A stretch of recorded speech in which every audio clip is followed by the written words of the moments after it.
Hello बच्चों, तो तुम्हारे सामने ये क्वेश्चन है। इस क्वेश्चन को तुम देख लिया ना, क्या आता है।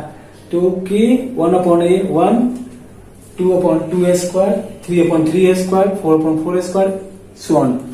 तो ये क्या होगा, 1 - 1/2 + 1/3 - 1/4 डैश। तो ये एक स्पेशल सीरीज होता है। It is a special series.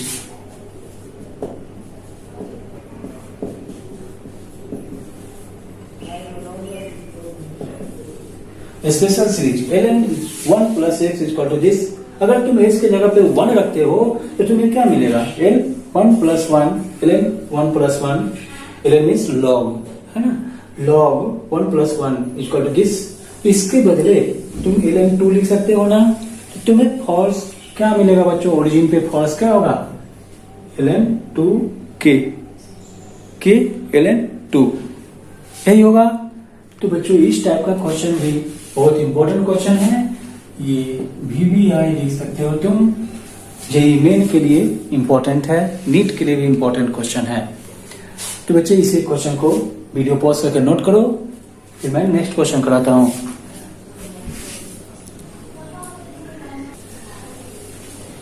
Okay बच्चों, अब एक और क्वेश्चन करो। और क्वेश्चन है कि बच्चों अगर ये चार्ज है तुम्हारा Q1 चार्ज यहाँ पे, और दूसरा चार्ज यहां से R1 डिस्टेंस पे है। R1 डिस्टेंस पे एक दूसरा चार्ज Q2 है, ठीक ना। तो इसके बीच का डिस्टेंस तो R1 है। अगर इसका एक्सेलरेशन, जब इस पे फोर्स लगेगा, Q1 और Q2 के बीच फोर्स तो अप्लाई हो रहा है। Q2 पे फोर्स अप्लाई होगा किधर की ओर, इधर की ओर एक फोर्स लगेगा। जब इस पे फोर्स अप्लाई होगा तो ये मूव किधर करेगा बच्चों, उसी डायरेक्शन में इधर की ओर ये मूव करेगा। मान लो ये Q चार्ज इस पॉइंट पे आ गया, यहां से R2 डिस्टेंस पे पहुंच गया बच्चों। R2 डिस्टेंस पे ये Q2 चार्ज। तो एक बात बताओ कि वहां तक जाने में इसका फोर्स इंक्रीज कर रहा था या डिक्रीज कर रहा था। तो आगे बढ़ने पे डिस्टेंस जब बढ़ेगा तो फोर्स तो डिक्रीज करेगा, है ना। फोर्स डिक्रीज करेगा तो स्पीड क्या होगा उसका, बताओ। एक्सेलेरेशन तो वेरिएबल है ना। एक्सेलेरेशन क्या होता है बच्चों, जो स्पीड को इंक्रीज या डिक्रीज कराता है, यही करता है ना। तो यहाँ पे स्पीड को चेंज तो करा रहा है, वेरी करा देगा इसके स्पीड को। इस Q चार्ज पार्टिकल के स्पीड को ये घटा देगा। जब फोर्स डिक्रीज कर रहा है तो स्पीड वहां पे कम होता जाएगा ना। तो आखिर इस पॉइंट पे R2 डिस्टेंस पे इसका स्पीड क्या होगा, ये तुम्हें बताना है। Speed of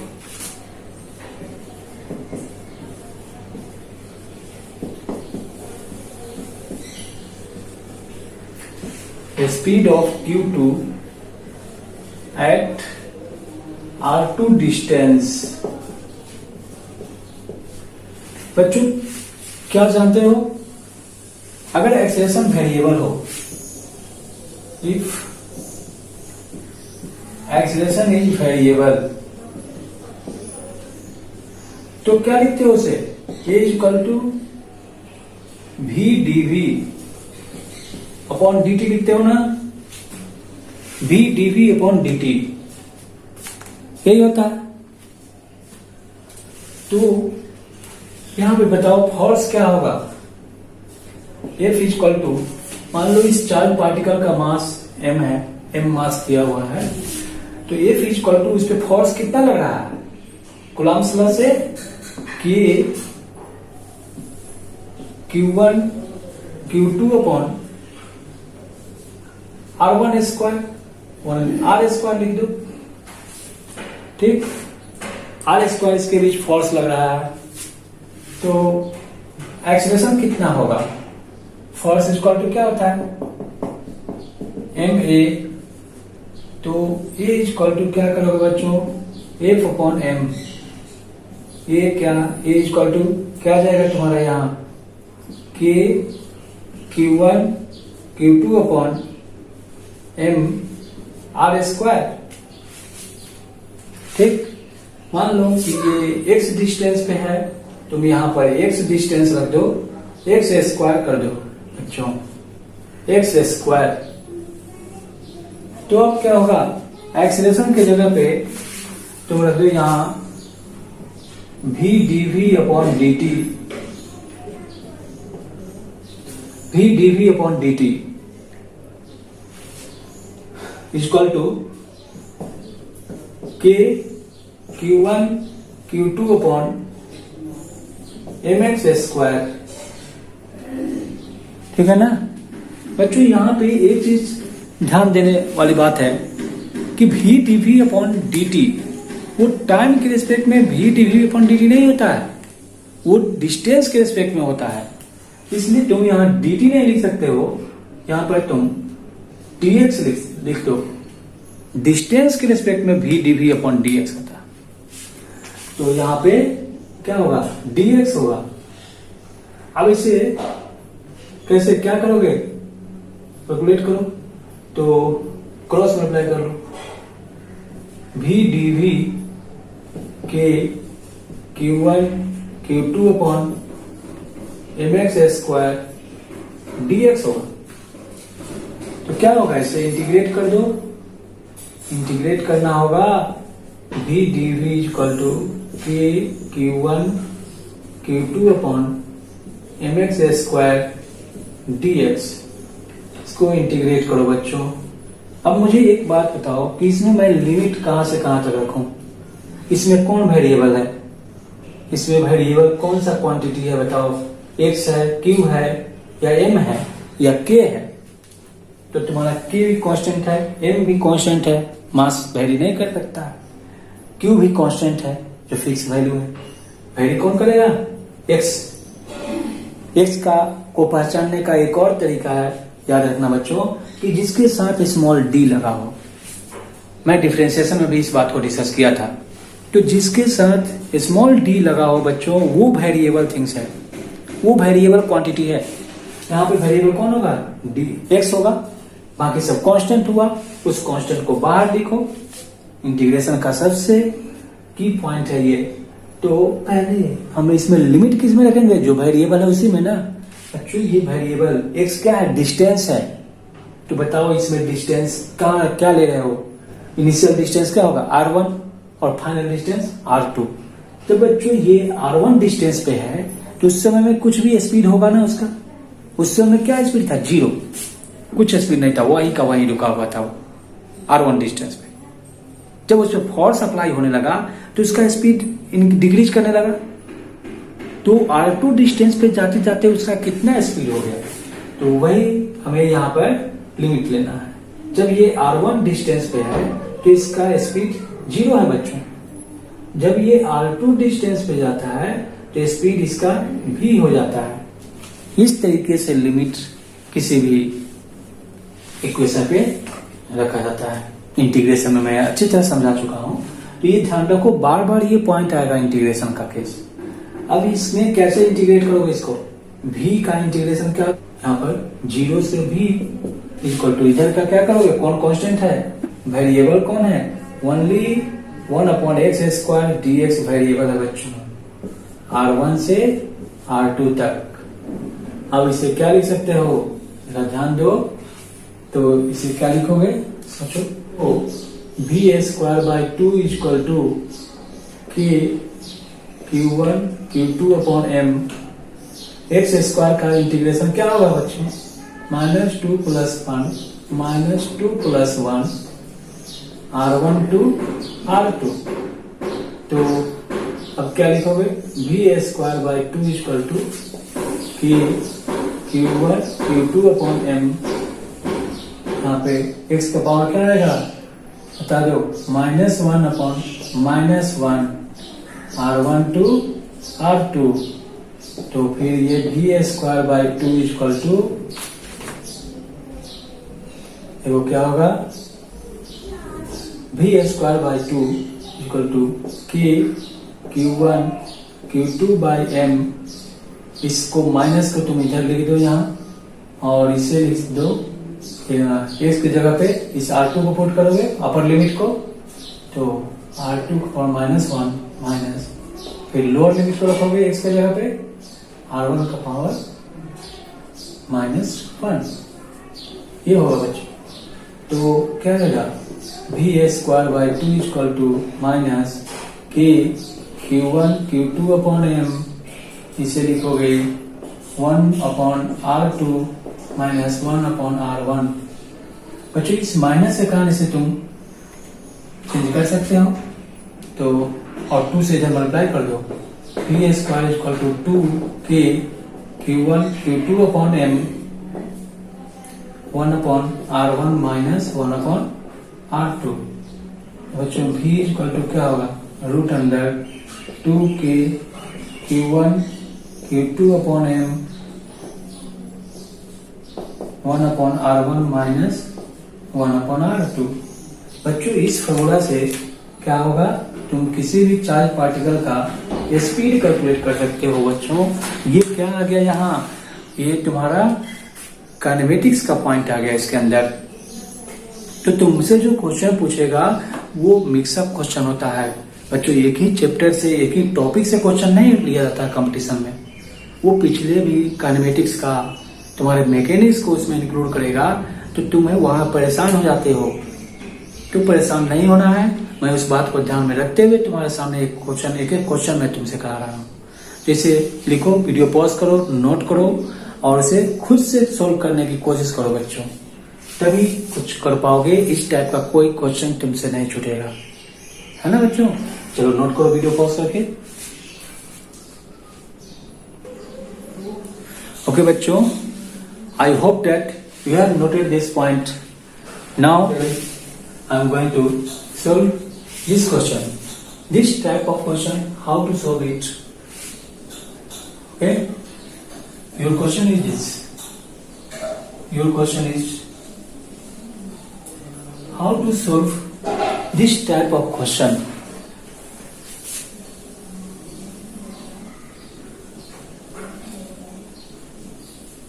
Q1 Q2 and Q3 है ना बच्चों, इन सबका लेंथ है तुम्हारा L और ये L लेंथ है। इस पे तुम्हें बताना है कि इस Q3 पे फोर्स कितना अप्लाई होगा। फाइंड फोर्स ऑन Q3, इसे सोल्व करो बच्चों। कैसे सोल्व करोगे,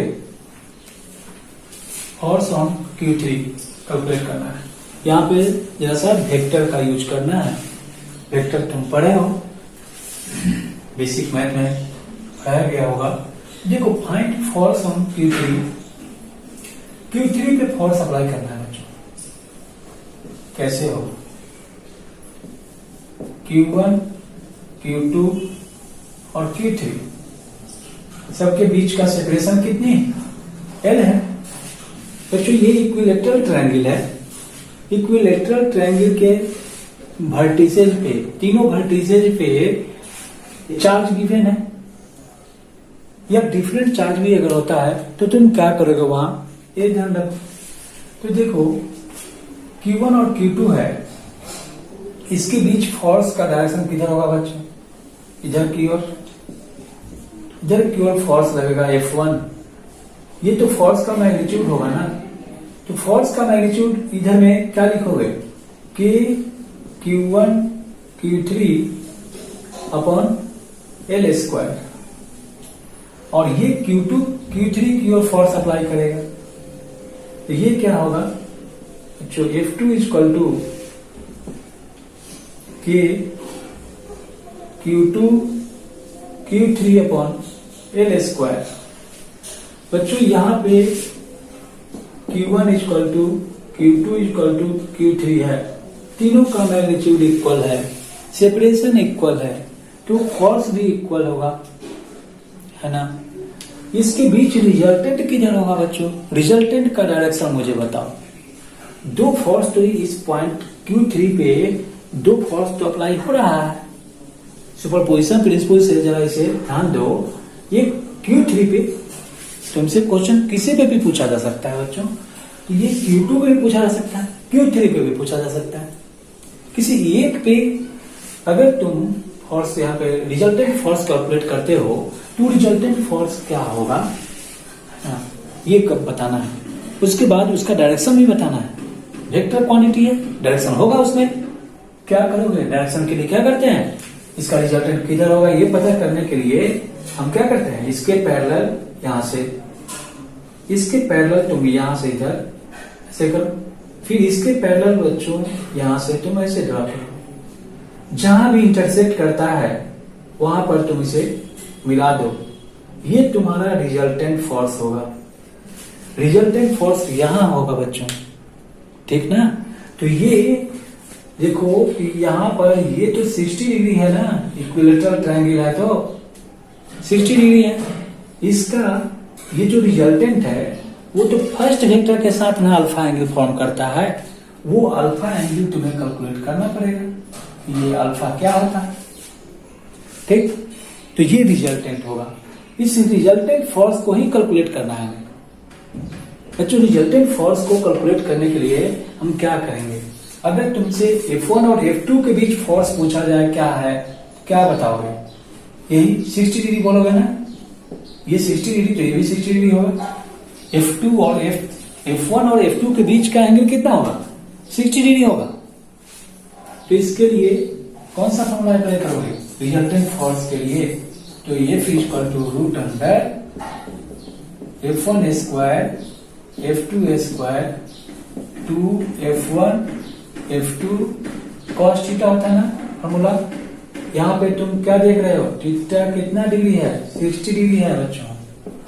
तो यहाँ पे फोर्स तो तुम्हारा इक्वल है, फोर्स इक्वल है। क्या करोगे, फोर्स इक्वल है F1 स्क्वायर F2 स्क्वायर, यहाँ पे लिख दो F square 2FF cos 60 degree.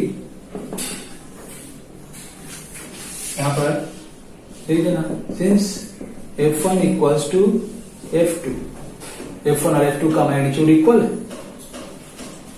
तो क्या होगा 2F square plus 2F square cos 60 degree कितना आता है बच्चों, बोलो 1/2, 2 से 2 कट करो, क्या आएगा 3F स्क्वायर, यानी ये क्या हो गया बच्चों, रूट 3F। रिजल्टेंट फोर्स कितना आ गया, रूट 3F आ गया। ये तुम्हारा आंसर होगा। बाय सेकंड मेथड भी तुम देखो, सेकंड मेथड क्या होगा बच्चों, जब दोनों का मैग्नीट्यूड इक्वल है। तुम केस 1 में मैंने तुम्हें पढ़ाया था वेक्टर में रिजल्टेंट के लिए, रिजल्टेंट ऑफ वेक्टर में तुम्हें मैं 9 केस कराया था, 9 केस कराया था। उसमें तुम फर्स्ट केस को याद करो, फर्स्ट केस पे बेस्ड है ये।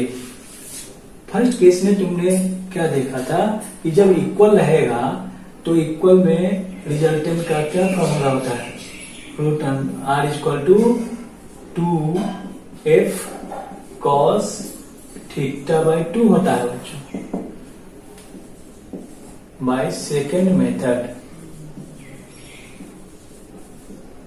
सेकेंड मेथड से तुम ऐसे भी जल्दी से बना सकते हो, ये ट्रिकी हो जाएगा। जब मैग्नीट्यूड जब इक्वल होगा तब अप्लीकेबल होगा।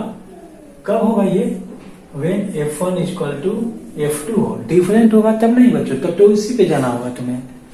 तो यहाँ पे 2F रखो, cos कितना होगा, cos तुम्हारा 60 डिग्री है तो 30 डिग्री हो जाएगा, cos 30 degree 2F cos 30 degree कितना होता है, रूट 3/2, 2 से 2 कट करो, रूट 3F आ गया। ठीक, इसमें F का वैल्यू रख दो, तो रूट 3F क्या था तुम्हारा, K Q1 Q2, F है रिजल्टेंट। यहाँ पे F के बदले क्या रखोगे, K Q/L स्क्वायर होगा, तो ये root 3KQ square upon L square होगा। यही तुम्हारा आंसर होगा। ठीक ना बच्चों, इसे वीडियो पॉज करके नोट करो, बहुत इंपॉर्टेंट है, ठीक ना। ओके ओके बच्चों, नेक्स्ट क्वेश्चन क्या है हम लोग का, देखो नेक्स्ट क्वेश्चन है, यहां पे क्यू चार्ज है, प्लस क्यू है, यहां पे प्लस मान लो कि ये 3Q चार्ज है, और फिर यहां पे माइनस Q चार्ज है, यहां पर फिर प्लस Q चार्ज है, ठीक, देख रहे हो यहां पे मैग्नीट्यूड डिफरेंट है, Q, सबके बीच का सेपरेशन क्या है, L है, एक स्क्वायर है, उसके इस पॉइंट पे इस टाइप से है, तो इसके सेंटर पे तुमको बताना है कि फोर्स कितना लगेगा। यहां पे अगर Q0 चार्ज को रखा गया तो इस पे फोर्स कितना लगेगा, फाइंड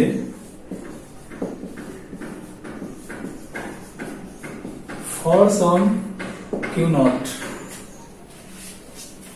एट सेंटर। क्या होगा फोर्स इस पॉइंट पे, क्या करोगे बच्चों, यहां पे देखो इसे, इसके कारण इस पे फोर्स कैलकुलेट करो,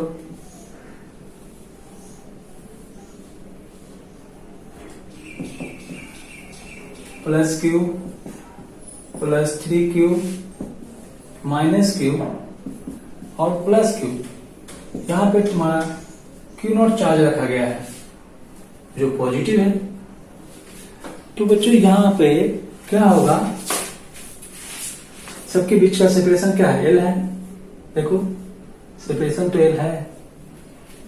अब ये Q2 प्लस है चार्ज, ये इस पे किधर फोर्स अप्लाई करेगा, तो प्लस Q चार्ज इस Q0 पे किधर फोर्स अप्लाई करेगा, इस Q0 पे इधर की ओर, और ये प्लस Q चार्ज तो इस पे इधर फोर्स अप्लाई किया, और ये माइनस Q चार्ज इस पे किधर फोर्स अप्लाई करेगा, इधर की ओर ही इसको पुल करेगा, दो फोर्स अप्लाई हो रहा है यहां तो दो टाइप का फोर्स अप्लाई हुआ, यानी यहां पे तुम रख दो 2F होगा,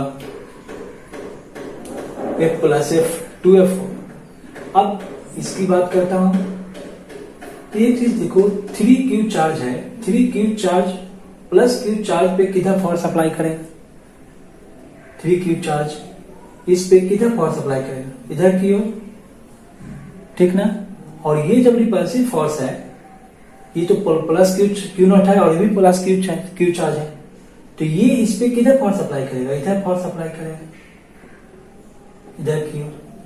लेकिन सवाल है बच्चों कि यहां पर 3Q चार्ज है, 3Q ये थर्ड टाइम 3 टाइम्स फोर्स है, 3 गुना फोर्स है इस पे, और इस पे सिर्फ सिंगल फोर्स है, तो ये फोर्स इधर की ओर रिजल्टेंट फोर्स क्या हो जाएगा, इधर की ओर जो रिजल्टेंट फोर्स होगा क्या वो भी 2F फोर्स ही होगा, क्योंकि इसके अलॉन्ग जो फोर्स हो रहा है वो तो सिर्फ Q के कारण इधर की ओर फोर्स अप्लाई होगा, और प्लस 3Q चार्ज के कारण इधर की ओर फोर्स अप्लाई होगा, वो कितना होगा, इधर तो मानो F है और इधर तो फोर्स हो रहा है 3,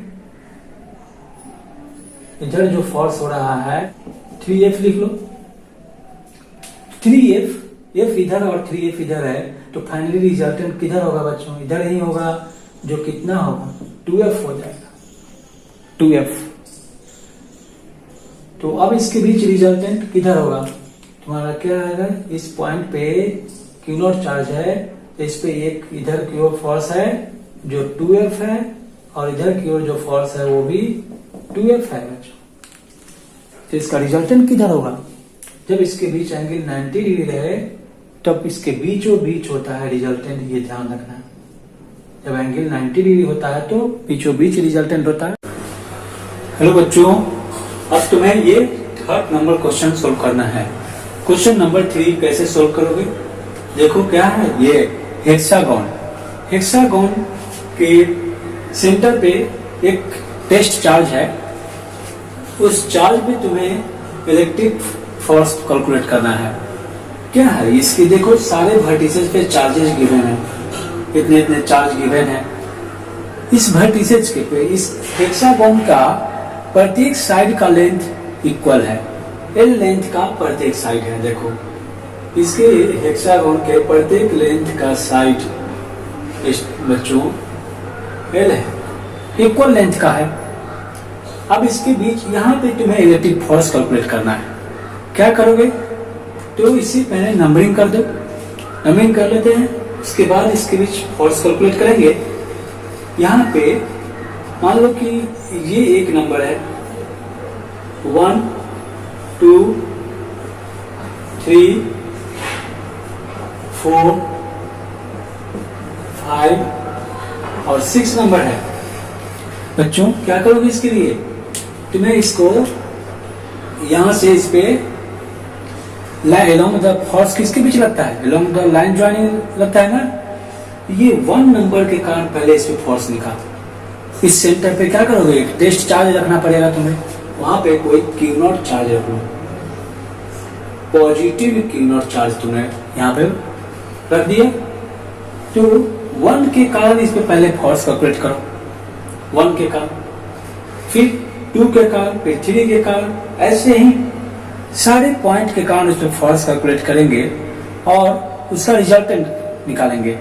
बच्चों तुम लोग जानते हो कि फोर्स का जो डायरेक्शन है, मान लो कि कोई इधर से ऐसे कोई फोर्स अप्लाई कर रहा है, इधर वाला जो है वो 6 कूलम चार्ज है और इधर 1 कूलम चार्ज है, तो फोर्स का डायरेक्शन किधर होगा, बोलो किसका मैग्नीट्यूड है, जिसका मैग्नीट्यूड ज्यादा है उसके डायरेक्शन में होगा ना, वो अप्लाई करेगा फोर्स।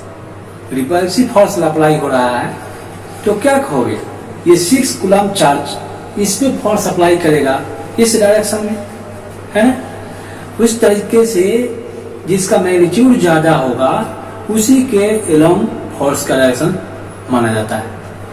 तो देखो ये 1 कूलम चार्ज है, ये जो 3 कूलम चार्ज है, इसके कारण तुमको इसके बीच क्या करोगे, इसको लाइन ज्वाइनिंग कर दो, लाइन को ज्वाइन कर दो इसके अलोंग। अब ये -3 क्यू चार्ज इस पे फोर्स कितना अप्लाई करेगा बच्चों, बताओ इसका मैग्नीट्यूड। अगर इस ये पॉजिटिव टेस्ट चार्ज है, ये पॉजिटिव चार्ज अगर होता तो इसका डायरेक्शन तुम्हारा इस डायरेक्शन में हो जाता, इधर की ओर होता, लेकिन तो माइनस नेगेटिव चार्ज है, तो क्या करेगा, अट्रैक्ट करेगा, इस फोर्स का डायरेक्शन बच्चों इधर की ओर होगा। क्या लिखोगे, 1 के कारण है F1 लिखो, F1 फोर्स होगा। ये F1 फोर्स होगा कितना कैलकुलेट करते हैं, बहुत सिंपल है, घबराने की बात नहीं है। देखो क्या होगा, F1 क्या करोगे, -3 क्यू। बच्चों पहले एक बात ध्यान रखना, अगर कोई यहाँ पे क्यू चार्ज है, यहां से क्यू नॉट चार्ज पे तुम्हें फोर्स अप्लाई करना है, क्यू नॉट पे, और ये यहां से r डिस्टेंस पे है, तो इस पे फोर्स कैसे कैलकुलेट करोगे, F0 equal to K Q naught upon R square लिखोगे ना, ये होगा फोर्स। इसके बाद देखो F1 कैलकुलेट करता हूं, F1 equal to K 3 Q naught upon R square, दोनों के बीच के सेपरेशन मान लो आर है, आर स्क्वायर तुमने लिख दिया, क्या आ जाएगा, 3 को बाहर करो, K Q naught upon R square. बच्चों इसके बदले तुम F0 लिख सकते हो, 3 F0 होगा, F1 इक्वल टू, और किस डायरेक्शन में, इस डायरेक्शन में होगा, ठीक ना। अब इसके बाद क्या करोगे, F2 कैलकुलेट करो, पॉइंट 2 के कारण इस पे फोर्स कैलकुलेट करते हैं, F2। बच्चों F2 के लिए देखो तो क्या करोगे, यहां से लाइन ज्वाइनिंग करो, फिर इसके साथ भी लाइन ज्वाइनिंग करो। यहाँ पे कौन सा 2Q चार्ज है ना, पॉजिटिव चार्ज है, मैग्नीट्यूड इसका ज्यादा है क्यू नॉट से, इस ये आपका रिपल्सिव फोर्स अप्लाई करेगा या attractive force, repulsive force apply करेगा, किस डायरेक्शन में, तब इस डायरेक्शन में फोर्स अप्लाई करें। F2 किधर अप्लाई होगा? इधर की ओर। तो ये कैलकुलेट कैसे करोगे? F2 को कैलकुलेट करो। F2 किधर? F2 तो इस डायरेक्शन में है, लेकिन ये फोर्स होगा 2Q K 2Q Q naught upon R square. 2 को बाहर करो, K Q naught upon R square. फिर वही 2F नॉट लिखना है, 2 है ना। F2 कैलकुलेट कर लिए तुम। अब F3 कैलकुलेट करो। F3 के लिए क्या करोगे? यहां से इसको लाइन ज्वाइन करो। तो F3 इक्वल टू, जो भी मैग्नीट्यूड की बात कर रहे हैं हम लोग, तो F3 इक्वल टू क्या होगा? इसका मैग्नीट्यूड ज्यादा है, किधर होगा डायरेक्शन इसका? इधर की ओर। पॉजिटिव चार्ज है दोनों, तो इसका नाम क्या लिखोगे? F3 लिख दो। F3 इस डायरेक्शन में होगा, तो F3 इक्वल टू क्या होगा? K 5Q Q naught upon R square. बाहर करो 5K Q naught upon R square. ये होता है बच्चों, क्या आएगा? 5F नॉट आएगा। F3 equal to 5F not. ठीक। अब 4 के कारण फोर्स कैलकुलेट करो। ये F4 के लिए क्या लिखोगे? F4 को भी लाइन को ज्वाइन करो, दोनों पॉइंट को ज्वाइन कर दो। तो ये कौन सा चार्ज है? नेगेटिव चार्ज है बच्चों, -6 के चार्ज है। इसके कारण फोर्स किधर अप्लाई होगा? मैग्नीट्यूड ज्यादा है, इधर की ओर फोर्स अप्लाई होगा। इसमें देखो इधर की ओर होगा, वो क्या लिखोगे? F4 होगा। कैलकुलेट करो कितना होता है। F4 होगा K, हमें तो मैग्नीट्यूड लेना है, Q naught upon R square. 6 को बाहर रखो, तो क्या होगा? K Q naught upon R square, यानी 6F नॉट होगा। F4 भी कैलकुलेट कर लिया तुमने। अब F5 के लिए ध्यान दो कि क्या होगा। इस केस को भी लाइन को ज्वाइन कर दो, लाइन ज्वाइन। तो ये -Q चार्ज इस पे फोर्स अप्लाई करेगा। दोनों का मैग्नीट्यूड इक्वल है ना। अट्रैक्टिव फोर्स रहेगा, ये इसको अट्रैक्ट करेगा अपनी ओर। अट्रैक्ट करेगा तो इस पे बच्चों फोर्स इधर ही लगेगा। इसे क्या बोलोगे? 0.5 के कारण, इसलिए F5 बोलना होगा। F5 इक्वल टू क्या लिखोगे? K Q naught upon R square. ये तो F नॉट होगा, F नॉट होगा ना। देखो F5 और F2 सेम डायरेक्शन में है, दोनों फोर्स को ऐड करना पड़ेगा, ऐड कर देगा। F डैश इक्वल टू, इसको लिख दो F2 प्लस F5। F2 है तुम्हारा F2, देखो 2F नॉट है, और F5 है F नॉट। कितना होगा? 3F नॉट होगा, सही ना। 3F नॉट होगा। इसका डायरेक्शन कैसे था? इधर की ओर और इधर था। इधर में F2 और ये F5 था, तो तुमने F डैश ऐसे कैलकुलेट किया। इसी तरीके से जरा ये F3 और F6 के बीच बात करो। F6 के बीच फोर्स कैसे लगेगा? F6 को कैलकुलेट करो। F6 इसके अलोंग द लाइन ज्वाइनिंग, यहाँ 2Q चार्ज है, यहाँ पे Q नॉट चार्ज है। मैग्नीट्यूड किसका ज्यादा है? इसका ज्यादा है। दोनों के बीच रिपल्सिव फोर्स लगेगा, रिपल्सिव फोर्स लगेगा, तो इसके फोर्स का डायरेक्शन किधर होगा? इस डायरेक्शन में, ठीक ना। तो F6 बच्चों यहाँ पे अप्लाई होगा। तो F6 इक्वल टू होगा, देखो क्या लिखोगे? K 2Q naught upon R square. फिर ये 2K Q naught upon R square is equal to 2F0 होगा। F6 भी तुमने देख लिया ना। अच्छा बच्चों कंपेयर करो दो फोर्स के बीच, कंपेयर बिटवीन इसके F4 और F1 के बीच। Fnet between F4 and F1, F1 और F4 के बीच देखो तो F4 तुम्हारा इधर है और F1 किधर है, इधर। कौन ज्यादा है? F4 इक्वल टू है कितना तुम्हारा? F4 है देखो इसमें से 6F0, डायरेक्शन अपोजिट है। F1 कितना है? 3F1। F1 equal to 3F0 है बच्चों। बताओ किधर होगा फोर्स? इधर की ओर। Fnet जो होगा वो किधर होगा? इधर Fnet, और वो कितना होगा?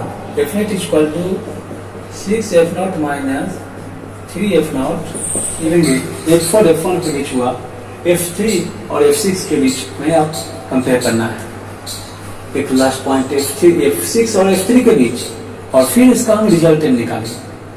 तो मैं इस पॉइंट पे, इस सेंटर पे नेट फोर्स का कोट होगा। इसी तरह वीडियो पॉज करके नोट करो, फिर मैं इसके नेक्स्ट स्टेप को बताता हूँ। नोट करो। सारे पॉइंट को तुम समझ चुके हो। F1 क्या है, F2 कितना होगा, F4, F5, F6, इसका डायरेक्शन क्या होगा, Fnet का डायरेक्शन किधर होगा, ये तुम समझ चुके हो। तो अब एक ही बचा हुआ है F6 और F3 के बीच। तो Fnet between F6 and F3, F6 इधर है, F3 इधर। डायरेक्शन को दिखा दो। F6 और F3 कितना होगा इसका Fnet? F6 तुमको कितना आया है? देखो तो F6 2F0 है और F3 आया है 5F0। F6 equal to 2F0, F3 equal to 5F0। तो बताओ मुझे इसका नेट फोर्स किस डायरेक्शन में होगा? Fnet इसका किस डायरेक्शन में होगा? जिधर मैग्नीट्यूड ज्यादा है फोर्स का, उधर की ओर नेट फोर्स लगेगा। तो Fnet इधर होगा। Fnet डैश कर दो। Fnet डैश जो होगा वो कितना होगा? अपोजिट डायरेक्शन में सब्ट्रैक्ट करना होगा तुम्हें। Fnet equal to 5F0 minus 2F0, यानी 3F0 आया।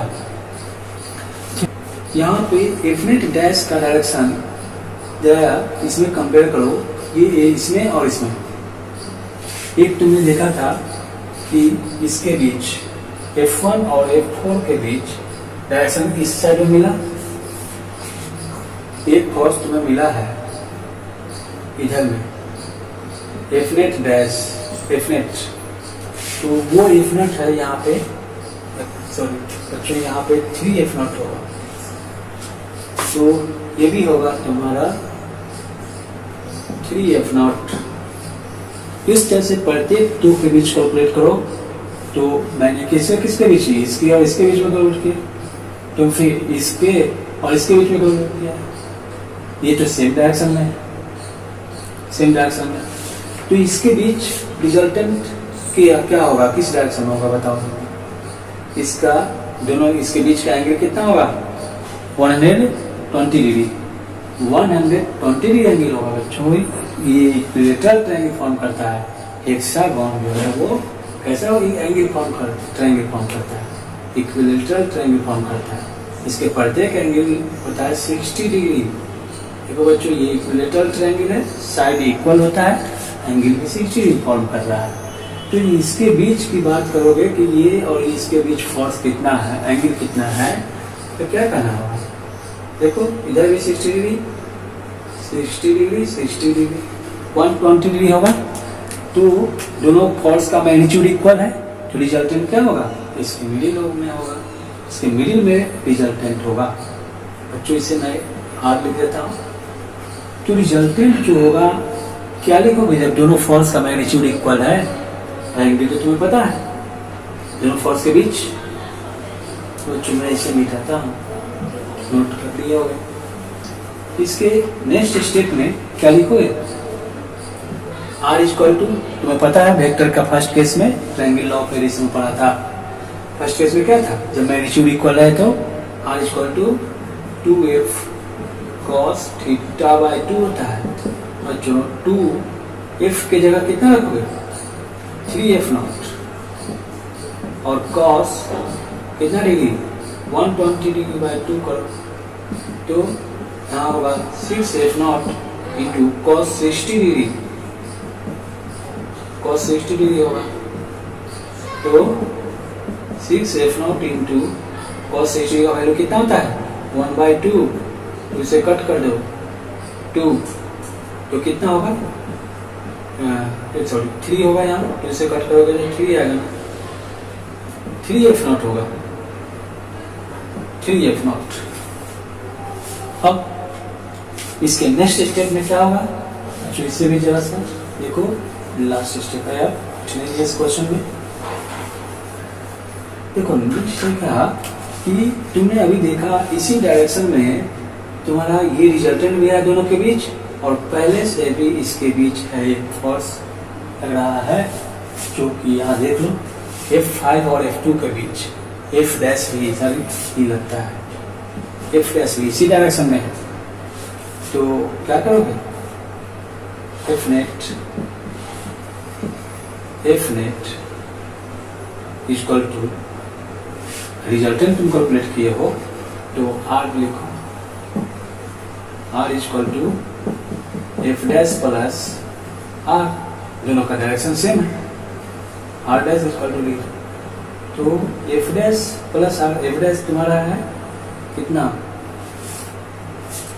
यहाँ पे 3f नॉट है और वो आया है कितना? 3f naught. 3f naught plus 3f naught equal to 6f naught होगा, 6f नॉट होगा बच्चों। अब इसे कैसे f नॉट कितना कन्वर्ट किया था? Since f naught equal to तुम्हें आया था Q naught upon R square, इसे तुम इसमें रख दो। R डैश इक्वल टू होगा बच्चों, R dash equal to 6f naught 6 Q naught upon R square, समझ गए ना? 6 Q naught upon R square, यही तुम्हारा आंसर होगा। समझ गए ना बच्चों? तो बेसिक कोई भी किसी भी टाइप का क्वेश्चन से सॉल्व हो जाएगा। फोर्स का डायरेक्शन किधर क्या होगा, मैग्नीट्यूड के अनुसार किधर फोर्स अप्लाई होता है, ये सब की आइडिया तुम्हें इस क्वेश्चन से मिलेगी।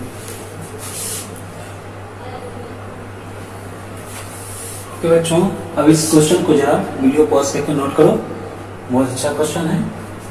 देखो इसमें क्या कर रहा है, मैं तुम्हें समझाता हूँ। सिंपल क्वेश्चन है बच्चों। यहाँ क्वेश्चन क्या है तुम्हारा?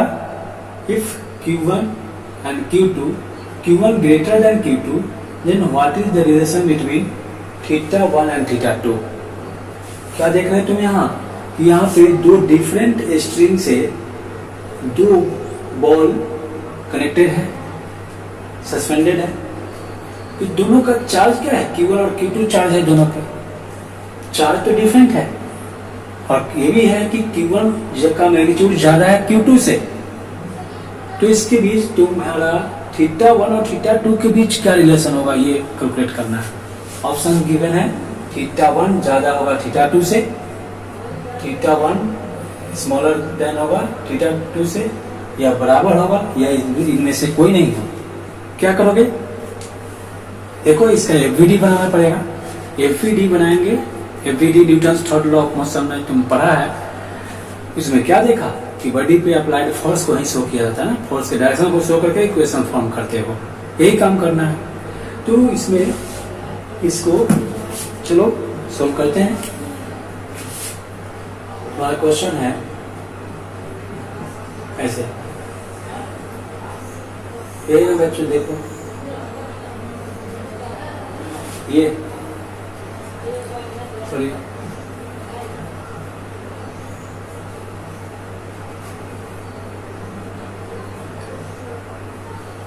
Q1 Q2 है, चार्ज है दोनों पे। इसके बीच यहां देखो θ1 और ये θ2 है। बच्चों ये स्ट्रिंग डिफरेंट है तो टेंशन सेम होगा या डिफरेंट होगा? टेंशन भी डिफरेंट होगा। सेम स्ट्रिंग में सेम टेंशन होता है, तो इसमें टेंशन तुमको इधर दिखाना है T1, और इस स्ट्रिंग में टेंशन इधर T2 होगा। स्ट्रिंग में टेंशन इस टाइप से शो करते हो। फिर इस बॉक्स पे दोनों चार्ज बड़ी है तो फोर्स तो रिपल्सिव लगेगा। रिपल्सिव फोर्स अप्लाई होने पे ये चार्ज इस पे किधर फोर्स अप्लाई करेगा? इधर की ओर। तो इस पे Fe फोर्स, इलेक्ट्रिक फोर्स किधर अप्लाई होगा? इधर की ओर होगा। FBD of first ball,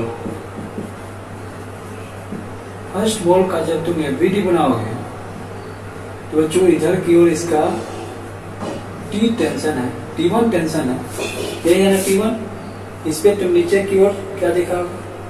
mg दिखा होगा, और ऊपर की ओर इस पर एक फोर्स अप्लाई होगा, और Fe फोर्स इधर लग रहा है तो इधर भी फोर्स अप्लाई होगा। इस टेंशन का यहाँ पे बच्चों जब θ1 एंगल है तो ये θ1 एंगल किधर होगा? इस साइड में। यहाँ भी θ1 एंगल होगा, अल्टरनेटिव एंगल है। तो T1 का इधर में कंपोनेंट क्या लिखोगे? वेक्टर में क्या पढ़ा था? T1 cos θ1। इधर क्या होगा? T1 sin θ1 होगा। समझ गया ना? तो इसे जरा देखो, उसी FBD को यहाँ पे मैं शिफ्ट करता हूँ। कौन कौन सा फोर्स किस डायरेक्शन अप्लाई हो रहा है इसमें? इधर की ओर तुम्हारा Fe फोर्स अप्लाई हो रहा है, इधर की ओर T1 cos θ1 अप्लाई हो रहा है, और इधर की ओर T1 sin θ1। एंगल कहाँ पे है? θ1 यहाँ पे है, और नीचे की ओर फोर्स जो है वो mg फोर्स अप्लाई हो रहा है। इक्वेशन x एक्सिस के लॉन्ग और y एक्सिस के लॉन्ग इक्वेशन लिखोगे। Equation by Newton's third law of motion.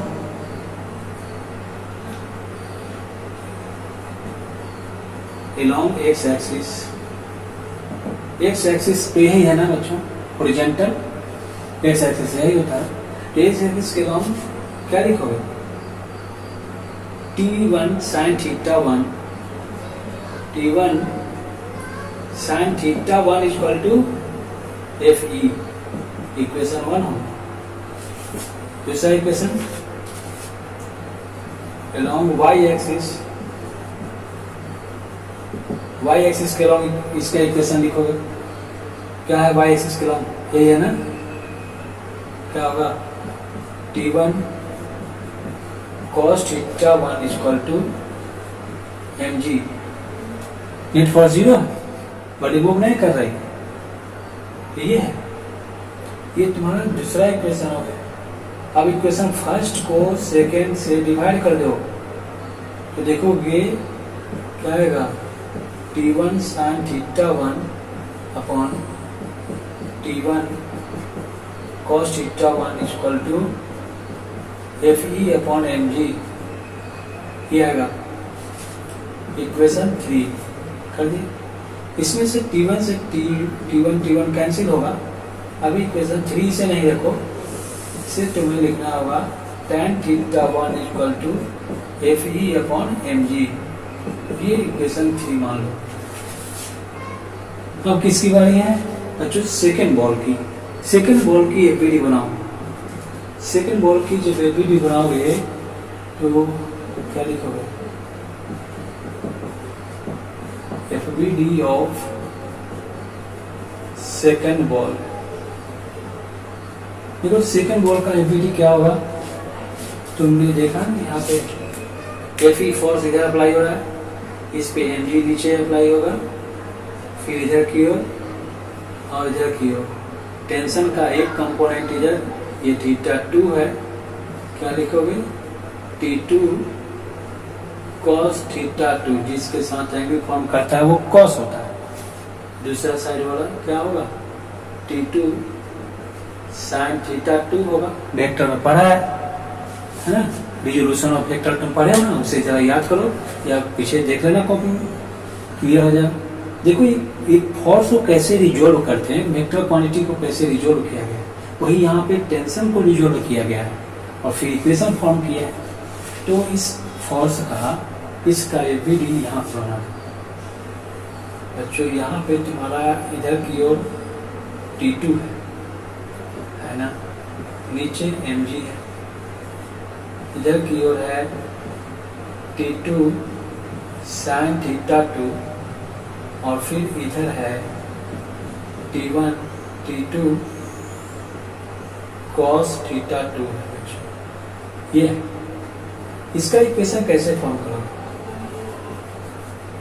along x axis के लॉन्ग इक्वेशन क्या लिखोगे, x एक्सिस यही है ना, इधर की ओर इसका Fe फोर्स अप्लाई हो रहा है, तो इसका भी वैसे ही T2 sin θ2 equal to Fe होगा। दूसरा इक्वेशन होगा along y एक्सिस क्या लिखोगे T2 cos θ2 equal to mg। देखो ये और ये फोर्स, तो दोनों में डिवाइड करो, 1 डिवाइडेड बाई 2, तुम्हें क्या मिलेगा tan θ2 equal to Fe upon mg मिलेगा। ये तुम्हारा इक्वेशन 4 होगा। अब इस इक्वेशन 3 और 4 को कंपेयर करो। 3 और 4 को जब तुम कंपेयर करोगे तो पाओगे कि दोनों का एंगल इक्वल है। देखो तो F बाई mg इसका भी आया, F बाई mg इसका भी आया है, दोनों को कंपेयर करोगे तो tan θ1 इक्वल टू tan θ2 हो जाएगा, है ना। कि ऐसा होने पे यही कहा जाता है कि इसके मैग्नीट्यूड पे इसका एंगल इसके मैग्नीट्यूड चार्ज के मैग्नीट्यूड पे डिपेंड नहीं करता है। किसी चार्ज का मैग्नीट्यूड ज्यादा हो या कम हो, उस पे इसके जो सस्पेंशन एंगल है वो उस पे डिपेंड नहीं करता है बच्चों, तो एंगल बराबर रहता है। तो यहाँ पे मैं लिख देता हूँ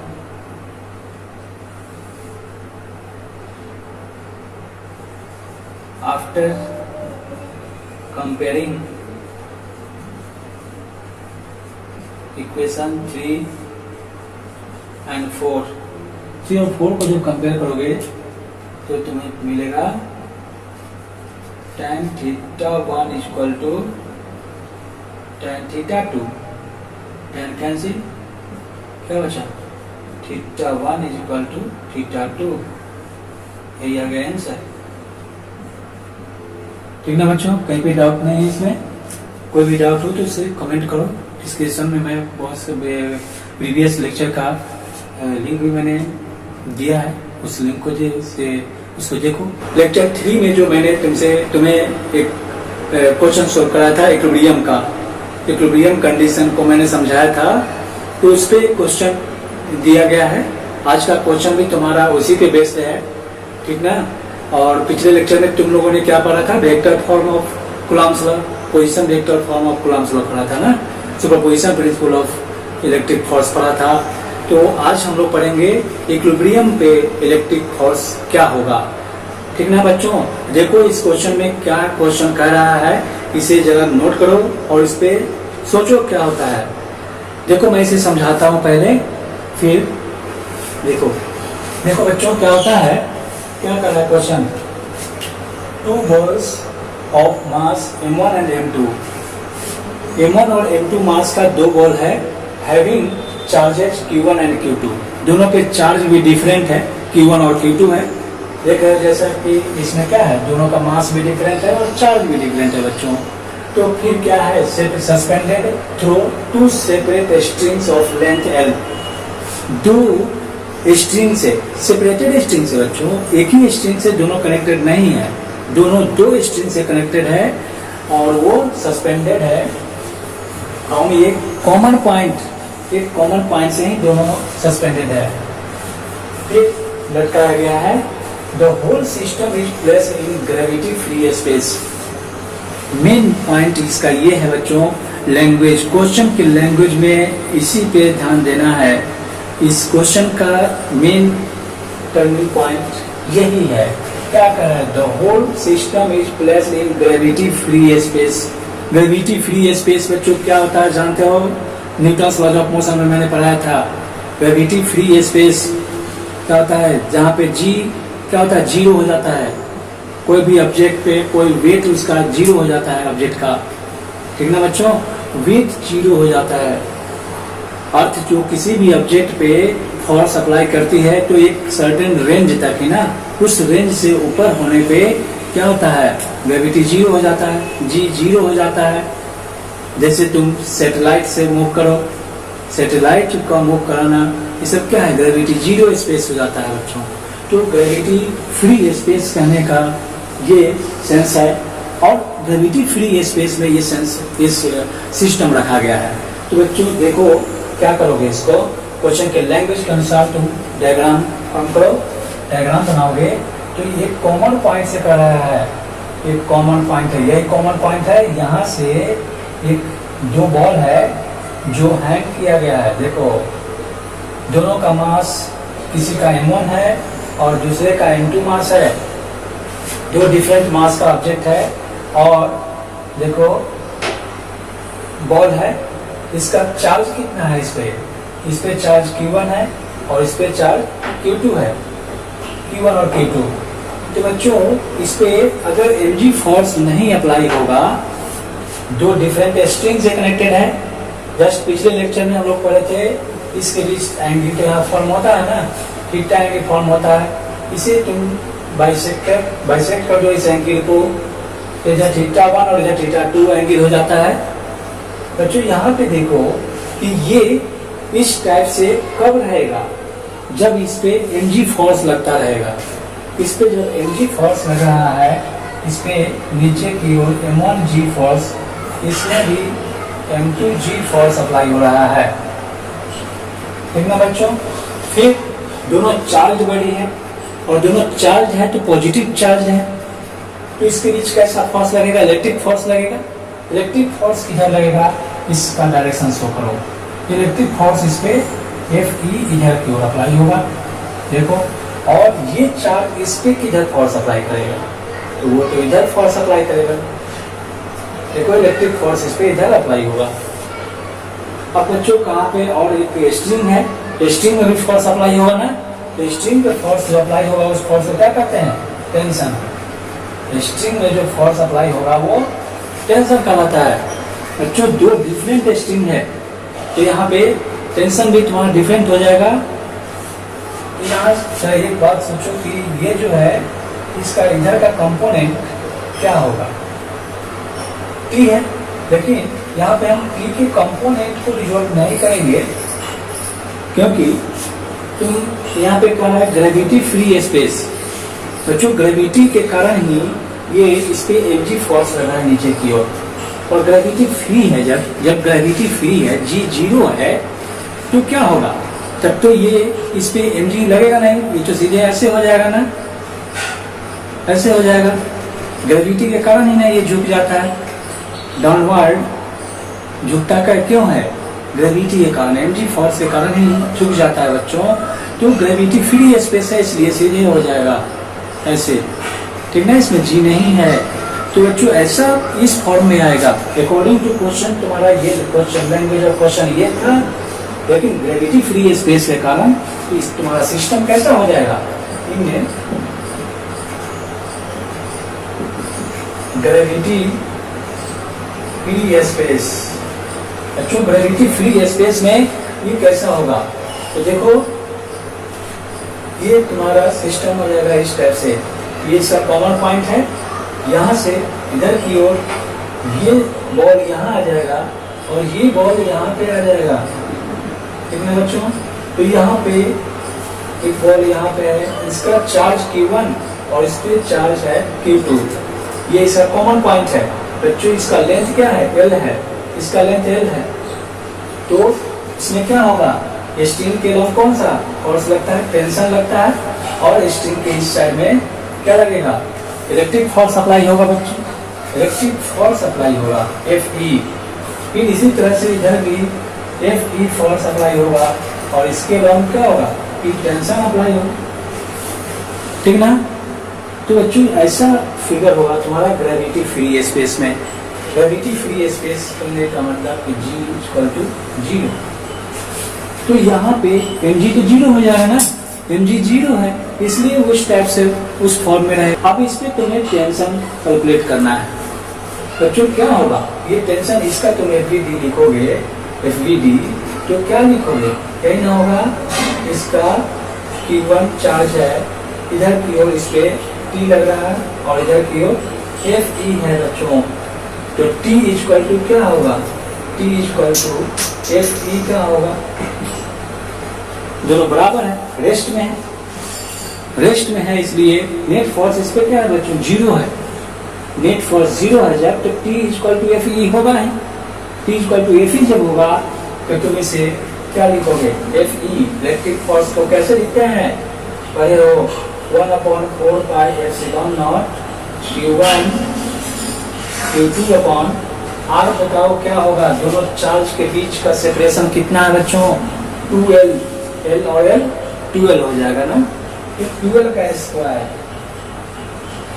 यही होगा, देख लो यही इलेक्ट्रिक फोर्स होगा। तो आएगा कितना ऑप्शन देख लो, Q1 Q2 upon 4 pi epsilon not 4L square, यानी तुम इसे क्या लिख सकते हो, Q1 Q2 upon 16 pi epsilon not L square, ये तुम्हारा आंसर होगा। चलो बच्चों इसे समझ गए ना, वीडियो पॉज करके नोट करो, फिर मैं इसके बाद नेक्स्ट एग्जांपल कंप्लीट कराता हूँ।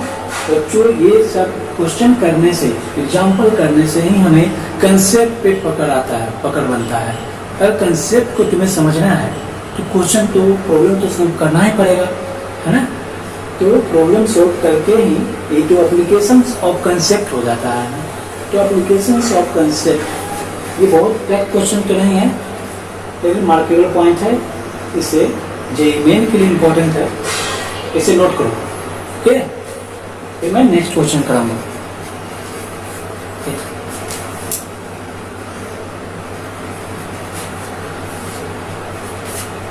तो बच्चों अब तुम्हारे सामने एक नेक्स्ट क्वेश्चन ये है ना, इस क्वेश्चन को ट्राई करो, ये जेईई एडवांस का क्वेश्चन है।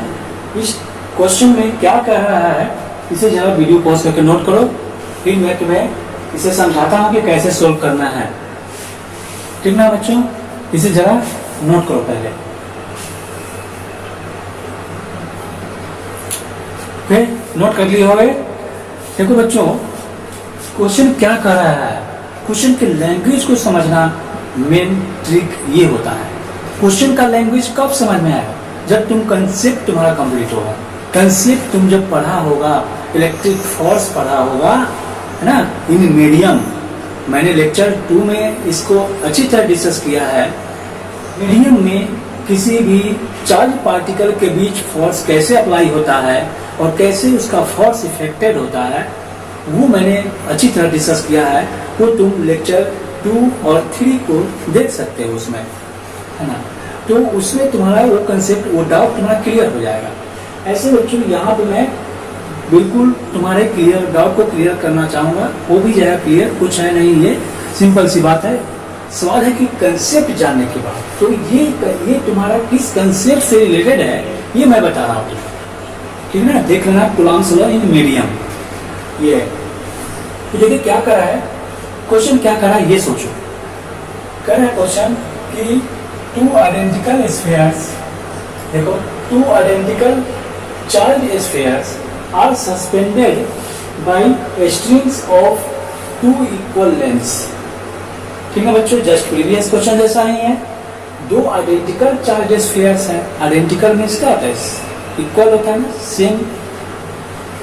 सेम टाइप होता है, सेम शेप का होता है। इक्वल शेप की बॉडी को क्या कहते हैं? इक्वल शेप की बॉडी को, जब दो बॉडी का शेप बराबर होता है उसे हम आइडेंटिकल कहते हैं, है ना बच्चों।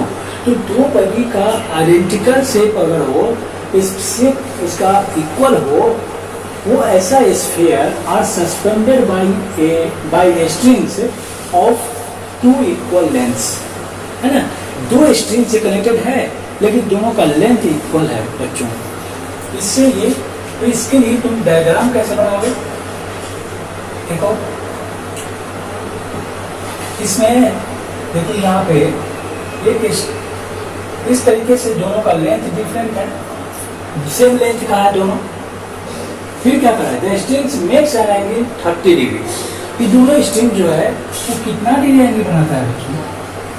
30 डिग्री एंगल बनाता है। इस दोनों के बीच का एंगल है 30 डिग्री। 30 डिग्री दोनों के बीच का एंगल है with each other when the whole system is taken into liquid. अब जब दोनों सिस्टम को, अभी ये एयर मीडियम है, एयर और वैक्यूम मीडियम में है बच्चों, ये एयर और वैक्यूम मीडियम में है। जब तुम इसको किसी लिक्विड में डिप करोगे, लिक्विड में जब तुम इसको रखोगे, टेकन इनटू लिक्विड, जिस लिक्विड का डेंसिटी दिया हुआ है ना, डेंसिटी, तो एंगल रिमेन्स द सेम, फिर भी एंगल सेम रहे तो क्या चेंज हो जाता है? If density of material of sphere, ठीक ना बच्चों। स्फीयर के, ये जो स्फीयर है इसका भी कुछ डेंसिटी होगा ना। डेंसिटी क्या होता है? मास अपॉन वॉल्यूम ना, मास बाय वॉल्यूम को ना डेंसिटी कहते हैं बच्चों। तो डेंसिटी तो अच्छी तरह समझ रहे हो, न्यूटन्स लॉ ऑफ मोशन में भी तुम्हें पढ़ाया गया था। तो ये डेंसिटी है, मास बाय वॉल्यूम। इस स्फीयर का भी वॉल्यूम, जिस बॉडी में मास है उसका डेंसिटी तो होगा ना। तो लिक्विड में जब तुमने डिप किया तो वहां पे इस सॉलिड स्फीयर का डेंसिटी क्या है? वो सॉलिड स्फीयर का डेंसिटी होगा, फिर लिक्विड का डेंसिटी होगा, यहाँ पे सॉलिड स्फीयर का डेंसिटी दिया होगा बच्चों। तो the dielectric constant of liquid, अब उस लिक्विड का डाइलेक्ट्रिक कांस्टेंट बताओ क्या होगा बच्चों। डाइलेक्ट्रिक कांस्टेंट क्या है मैं तुम्हें बता चुका हूँ। डाइलेक्ट्रिक कांस्टेंट क्या होता है? एप्सिलॉन आर बोलते हैं ना उसे। रिलेटिव इलेक्ट्रिक परमिटिविटी होता है बच्चों, रिलेटिव परमिटिविटी बोलते हैं, एप्सिलॉन आर से रिप्रेजेंट करते हैं। यही तो डाइलेक्ट्रिक कांस्टेंट है। एप्सिलॉन आर क्या था? किसी भी मीडियम के प्रॉपर्टीज होता है, किसी मीडियम का प्रॉपर्टीज होता है। वाटर है तो वाटर का डाइलेक्ट्रिक कांस्टेंट कितना होता है बच्चों? 81 है ना, मटेरियल का डाइलेक्ट्रिक कांस्टेंट होता है। तो वही डाइलेक्ट्रिक कांस्टेंट यहाँ कैलकुलेट करना है। यहाँ पे तुम देख रहे हो कि जब ये एयर मीडियम में है तब क्या होगा, और जब ये किसी लिक्विड में डिप किया जाएगा तो आखिर उस लिक्विड में डिप करने पर इस स्फीयर का डेंसिटी इतना हो जाता है, ठीक ना। तो उस लिक्विड का डाइलेक्ट्रिक कांस्टेंट क्या था कैलकुलेट करना है बच्चों। तो देखो क्या होगा बच्चों, इसको इन एयर मीडियम, पहले तुम सॉल्यूशन है ये तुम्हारा, सॉल्यूशन में यहाँ लिख दो in air medium, in air medium में बच्चों देखो कि क्या होगा। ये इसमें मास तो है दोनों पे, तो आइडेंटिकल शेप है, इक्वल मास है, दोनों पे मास होगा m, इसका भी मास है ना बच्चों, mg फोर्स नीचे लगाएगा, इसमें भी mg फोर्स नीचे लगेगा। तो बच्चों ये जब स्ट्रिंग है तो इसमें टेंशन तो लगेगा ना, T टेंशन। तो T टेंशन का ये एंगल जब तुम्हारा है, T टेंशन का इधर में कंपोनेंट क्या होगा बच्चों, इधर दोनों जब चार्ज बड़ी है, Q चार्ज इस पे भी है और इस पे भी है, इलेक्ट्रिक फोर्स इस पे लगेगा इधर, देखो इलेक्ट्रिक फोर्स इधर लगेगा और इस पर इलेक्ट्रिक फोर्स इधर लगेगा, रिपल्सिव फोर्स लगेगा इलेक्ट्रिक फोर्स। लेकिन T का कंपोनेंट इधर क्या होगा बच्चों, T cos थीटा, एंगल तुम्हारा यहाँ बन रहा है। ये जब थीटा है, मान लो कि इसे तुम थीटा मान लेते हो, ये भी थीटा और ये भी थीटा है, तो इधर में टी कॉस थीटा, इधर क्या होगा टी साइन थीटा होगा, टी साइन थीटा होगा। तो बच्चों इसका एफवीडी बनाओगे तो एफवीडी फॉर्म करने पर क्या आएगा, एफवीडी ऑफ स्फीयर, स्फीयर का एफवीडी में तुमने क्या देखा, एफवीडी बनाना पड़ता है ना। एफवीडी में क्या करते हो, बॉडी पे अप्लाइड फोर्स को शो करते हो ना। इस बॉडी पे कौन कौन सा फोर्स अप्लाई हो रहा है बच्चों, देखो ऊपर की ओर टी कॉस थीटा लग रहा है, इधर की ओर एफ ई फोर्स लग रहा है, इधर की ओर कौन सा फोर्स लग रहा है बच्चों, टी साइन थीटा, और नीचे की ओर क्या है एम जी है ना। तो इससे क्या करोगे, न्यूटन्स लॉ ऑफ मोशन में तुमने पढ़ा था ना, एफवीडी का क्या रोल होता है, दो एक्सिस के अलाउंग दो इक्वेशन फॉर्म करते हो, दो इक्वेशन फॉर्म करो यहाँ पे अलाउंग एक्स एक्सिस के अलाउंग क्या लिखोगे इक्वेशन, यही है ना, बड़ी तो इक्विलिब्रियम में है। तो T sine theta is equal to F E लिखोगे, इक्वेशन 1 होगा। दूसरा क्या लिखोगे, दूसरा इक्वेशन वाई एक्सिस के अलाउंग बच्चों क्या लिखोगे, T cos theta equal to M G, ये होगा दूसरा इक्वेशन। अब जरा देखो यहाँ क्या करोगे, इक्वेशन 1 में 2 से डिवाइड करो, 1 डिवाइडेड बाई 2, तो डिवाइड करने पे क्या आएगा बच्चों, क्या ये तुम्हें tan theta is equal to F E upon M G मिलेगा, ये आएगा। इसे तुम इक्वेशन 3 मान लो, 3 इक्वेशन हो गया। अब बात है बच्चों कि जब तुम इसे वाटर किसी लिक्विड में जब तुम इसे डिप कर लेते हो, किसी लिक्विड में इस सिस्टम को जब तुम रखोगे तब क्या होगा वो अब देखो। When system is kept in liquid, जब तुम सिस्टम को किसी लिक्विड में डिप करोगे बच्चों तो क्या होगा, देखो तो यहाँ पर यही है, यहाँ पर है, इस तरीके से ये लेंथ होगा, टी इसमें टेंशन होगा, टी, ठीक है बच्चों। यहाँ पर जब थीटा है, ये भी थीटा है, तो इधर की ओर तो फोर्स इसमें लगेगा, एफ ई डैश होगा ना, फोर्स तो चेंज हो जाता है। किसी भी मीडियम में अगर तुम रखोगे, मीडियम चेंज करोगे तो फोर्स कूलम्ब्स में तुमने पढ़ा था, फोर्स इफेक्टेड हो जाता है, तो फोर्स इफेक्टिव होकर क्या हो जाएगा, एफ ई डैश हो जाएगा बच्चों। इधर की ओर क्या लगेगा, टी, यहाँ पर जब थीटा है इधर क्या लिखोगे बच्चों, टी कॉस थीटा लिखना होगा, नीचे की ओर एम जी होगा। लेकिन ये चीज क्या करो बच्चों, ये पूरा सिस्टम जो है तुम्हारा वो लिक्विड में है, देखो ये सिस्टम लिक्विड में डीप है, इस तरीके से इसमें हमने इसे रिप्रेजेंट कर दिया। जिस लिक्विड में भी ये डीप किया गया है, इंसर्ट किए हो तुम इस सिस्टम को, उसका डायलेक्ट्रिक कांस्टेंट क्या है, उसका मटेरियल, उसका प्रॉपर्टीज क्या है, ये शो करना है बच्चों। तो उसी तरीके से जैसा जस्ट प्रीवियस ईयर मीडियम में किए हो, वैसे ही इसमें एक नया कौन सा पॉइंट आ जाएगा बच्चों, जब भी लिक्विड में कोई बॉडी रखते हो तो उस पर एक बायोवेंसी फोर्स लगता है। बायोवेंसी फोर्स लिक्विड उस बॉडी पे अपोजिट डायरेक्शन में फोर्स अप्लाई करता है। उस स्फीयर को जब तुमने लिक्विड में डाला तो एमजी फोर्स नीचे लगाया, नीचे की ओर एमजी फोर्स अप्लाई कर रहा है, तो स्फीयर को किधर फोर्स मिलेगा, लिक्विड किधर फोर्स लगाएगा, ऊपर की ओर।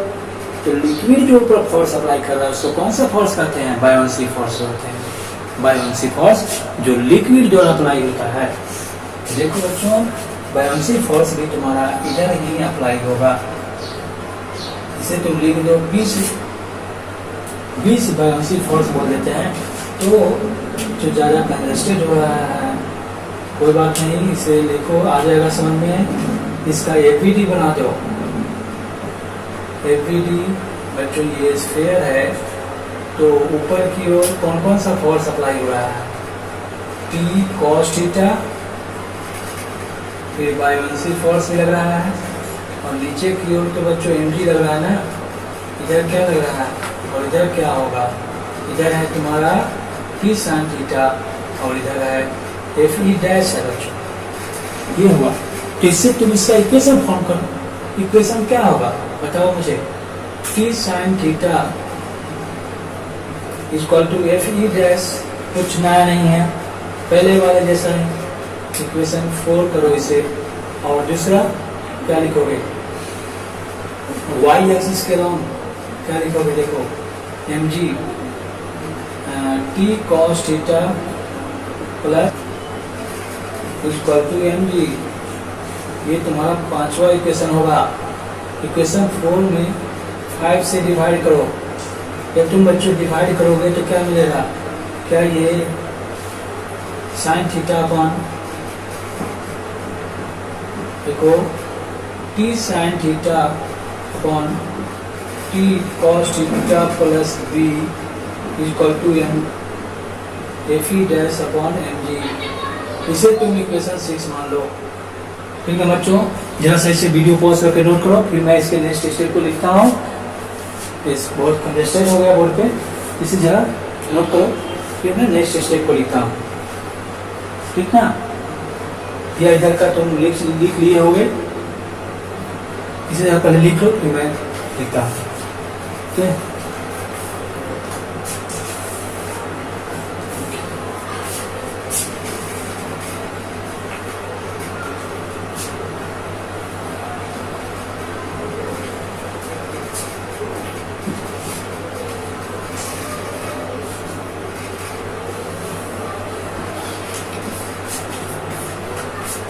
तो बच्चों लिख लिए होंगे, देखो इसे मैं इसे मिटा देता हूँ।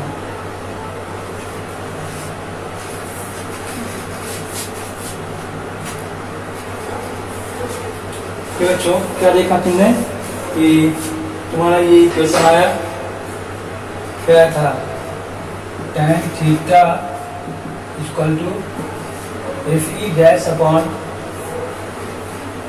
mg माइनस b, ये इक्वेशन आया। इसे तुम इक्वेशन 6 कर दो, 6 इक्वेशन है।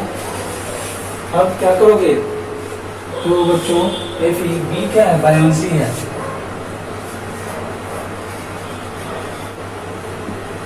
By liquid. क्यों बच्चों, लिक्विड द्वारा ये फोर्स अप्लाई होता है, लिक्विड जो रिएक्टिव फोर्स अप्लाई करता है उसे कहा जाता है। ये 6 इक्वेशन, और तुमने एक इक्वेशन यहाँ 3 नंबर इक्वेशन भी देखा है। अब क्या करोगे, इस दोनों इक्वेशन को कंपेयर करो बच्चों, 4 और 3 को देखो,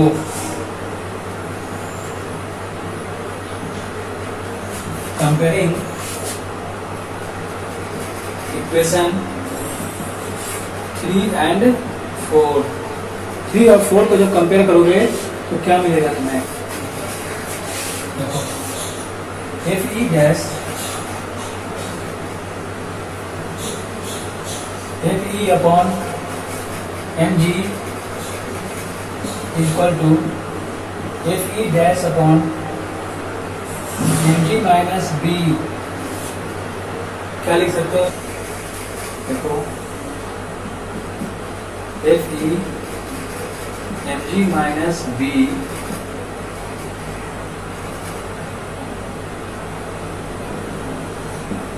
minus b equal to fe dash mg होगा। तो fe डैश को इधर ले आओ, fe अपॉन fe डैश इधर आएगा, तो इधर क्या जाएगा, mg upon mg minus b, कितना, mg माइनस b होगा। समझ गए बच्चों, fe क्या होगा, इलेक्ट्रिक फोर्स है।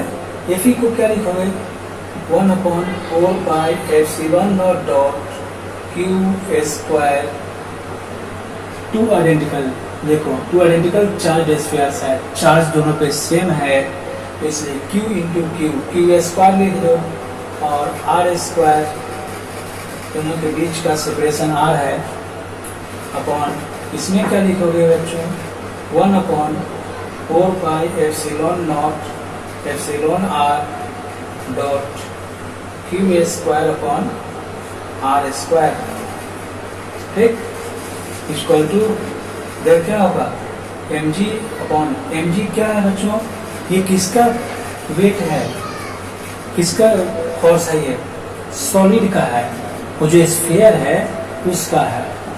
बायोन्सी फोर्स सिर्फ लिक्विड अप्लाई कर रहा है, बायोन्सी फोर्स कौन अप्लाई कर रहा है, लिक्विड, बाकी ये तो सॉलिड का है। तो सॉलिड के लिए तुम क्या लिखोगे, डेंसिटी में इसे रिप्रेजेंट करो। तो डेंसिटी तुम जानते हो क्या होता है, density rho equal to m by V होता है ना, m बाई वी। तो बच्चों m इक्वल टू क्या लिखोगे, m equal to rho V लिखोगे। जब तुम्हारा ये सॉलिड का है इसलिए रो एस लिखो, इसके जगह पे क्या लिखोगे, मास के जगह पे तुमको लिखना होगा rho S V G upon rho S V G minus इस बी को क्या लिखोगे बच्चों, रो एल वी और जी लिखना पड़ेगा। समझ रहे हो कैसे लिखा गया, तुम्हारे सामने है, यहाँ पे देखो ये डेंसिटी है, डेंसिटी आ रहा होगा समझ में। तो बच्चों इसको क्या करोगे, इसमें से कैंसिल आउट होगा, R square cancel, Q square cancel करो, ठीक ना। तो ये क्या होगा, एप्सिलॉन आर होगा। फिर इसे तुम ऐसे लिखोगे, जरा सोचो, तो 1/4πε0 और ये रिवर्स करोगे, 4πε0 कैंसिल होगा, एप्सिलॉन आर बचेगा। ये एप्सिलॉन आर इक्वल टू इधर में क्या लिखोगे बच्चों, रो एस वी जी है। रो एस वी जी गिवन है, 16 गिवन है, देखो 16 जी पर सी सी। तो 16/16 माइनस 8 करोगे तो 16/8 यानी 2। एप्सिलॉन आर का वैल्यू क्या आया, 2। देखो तुम्हारा ऑप्शन क्या है, 2 है, ये ऑप्शन सही। तो देखो ये क्या हुआ, डाइलेक्ट्रिक कांस्टेंट आ गया। वो लिक्विड डाइलेक्ट्रिक कांस्टेंट उसका वो कौन सा, कोई ऐसा लिक्विड है जिसका डाइलेक्ट्रिक कांस्टेंट 2 है बच्चों। वाटर भी नहीं है, वाटर का तो डाइलेक्ट्रिक कांस्टेंट 81 होता है, तो वाटर तो नहीं हो सकता है। ये कोई और लिक्विड है जिसका डाइलेक्ट्रिक कांस्टेंट 2 है। उसमें जब तुम इस आइडेंटिकल चार्ज स्फीयर्स को रखे हो तो इस टाइप से हम उसमें उसका डाइलेक्ट्रिक कांस्टेंट कैलकुलेट कर सकते हैं। ये बहुत इंपॉर्टेंट कंसेप्ट है बच्चों, इसे कंप्लीट करना, बार बार क्वेश्चन को सोल्व करना, मीडियम ये इससे रिलेटेड क्वेश्चन तुमसे आसानी से सोल्व हो जाएगा, ठीक है। ओके, जरा वीडियो पॉज करके नोट कर लो।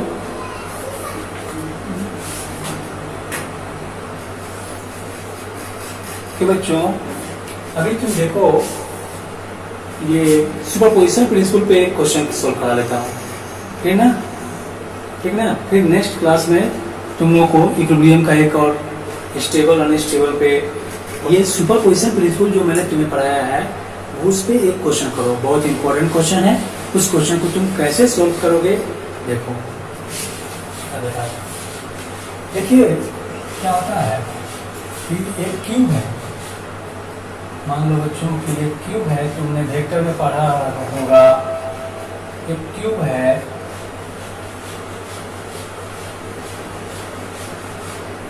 देखो इस क्यूब में क्या है कि इधर में एक्स एक्सिस, इधर वाई एक्सिस और इधर जेड एक्सिस होता है बच्चों, ठीक ना। तो इसका ये 3D वेक्टर इस क्यूब के सारे पॉइंट पे हमारा क्यूब चार्ज है। देखो क्यूब चार्ज सबके सेम है बच्चों, चार्ज भी सेम है और सबका लेंथ भी सेम है। साइड लेंथ 1 मीटर है, 1 मीटर 1 मीटर 1 मीटर 1 मीटर है। सारे क्यूब का सब टोटल साइज जो है वो हमारा 1 मीटर लेंथ का है, 1 मीटर लेंथ है, सारे साइड का लेंथ 1 मीटर है बच्चों। तो तुम्हें किसी भी एक पॉइंट पे, किसी भी एक चार्ज पे मल्टीपल चार्जेस द्वारा जो फोर्स अप्लाई होगा वो कैलकुलेट करना है। Resultant force at any charge calculate करना है। क्या करोगे? अच्छी तरह पढ़ चुके हो तुम सुपरपोजिशन प्रिंसिपल में। मान लो इन सबको तुम नंबरिंग कर लो। नंबरिंग करोगे, इसको मान लो कि ये एक नंबर है 1 2 3 4 5 6 7 8 समझ रहे बच्चों? 1 2 3 4 5 सारे पॉइंट, सारे चार्ज का हमने नंबरिंग कर लिया। अब हमसे मान लो पूछता है कि 4 पर force apply, resultant force calculate करना है। Find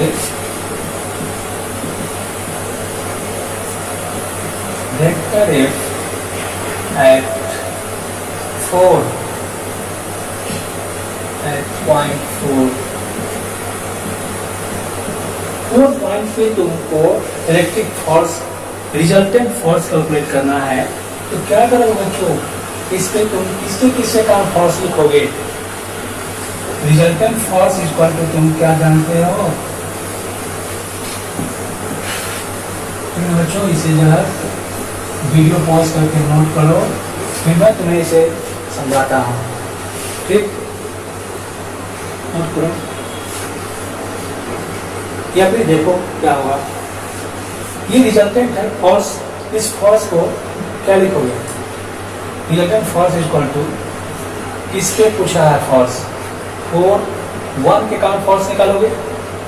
4 1 plus vector F 4 2 plus vector F 4 3 plus vector F 4 4 sorry 4 4 नहीं 4 5, खुद के कारण तो फोर्स लगेगा नहीं। तो वेक्टर F 4 5 4 6, कितना पॉइंट है बच्चों? 8 पॉइंट है तुम्हारा। तो plus vector F 4 7 plus vector F 4 8 लिखना पड़ेगा बच्चों। इन सारे फोर्स को तुम्हें ऐड करना है वेक्टर फॉर्म को। 4 के बीच इलेक्ट्रिक फोर्स कैलकुलेट जब हम लोग को करना है तो हम क्या करेंगे? इसमें पोजीशन वेक्टर के कांसेप्ट को अप्लाई कर देंगे। क्या पोजीशन वेक्टर के कांसेप्ट को अप्लाई कर देंगे? पोजीशन वेक्टर के कांसेप्ट में क्या देखा है तुम बच्चों? पोजीशन वेक्टर के कांसेप्ट में तुम एक फोर्स के बदले क्या लिखा था? F Q1 Q2 equal to ये लिखा था ना कि Q1 Q2 upon R cube और वेक्टर R किया था ना।